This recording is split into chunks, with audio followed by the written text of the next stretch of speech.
Hey gorgeous, let's talk a little bit about eyebrows.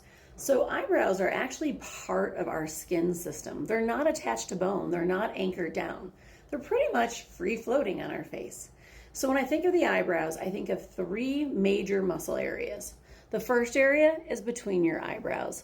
This muscle pulls in, but it also pulls down, and it makes us look mad. I have Botox in mine. I can't get angry.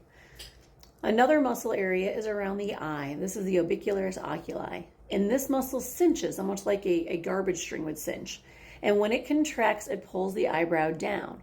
So when we put Botox in that area, it helps to lift the eyebrow up. So I can still wink, I can still close my eye. That's a completely different muscle part, sort of say. But when I try to squint really hard, like there's something in my eye or there's suns in my eye, I really can't make my crow's feet because of my Botox.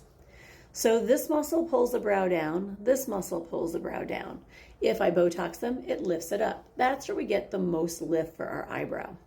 Now we have a third muscle group. This is the frontalis, the forehead muscle. So when we try to raise, I still have a little movement in mine, but it's really low. I've got to be careful because if I put Botox too low, I can actually get my eyebrow to drop because this muscle wants to hold it up. So think of your eyebrow in a three-way tug of war between these two, and I've got to balance it just right. Now, people often say, what's the best way to make my Botox look perfect in my upper face? Well, it's easy. Be in your 20s or your 30s because all your anatomy is exactly where it should be. As we start to age, we lose our fat. And our bone even remodels. Our eyeball socket changes its shape and its orientation. So this soft tissue up here basically just drops. So the older we get, the more difficult it is to get great result with Botox because we're already kind of defying gravity with that muscle trying to pull up. But when we take that muscle out, gravity takes over, and that's when we get droopy brows or heavy brows. Those are even just as bad.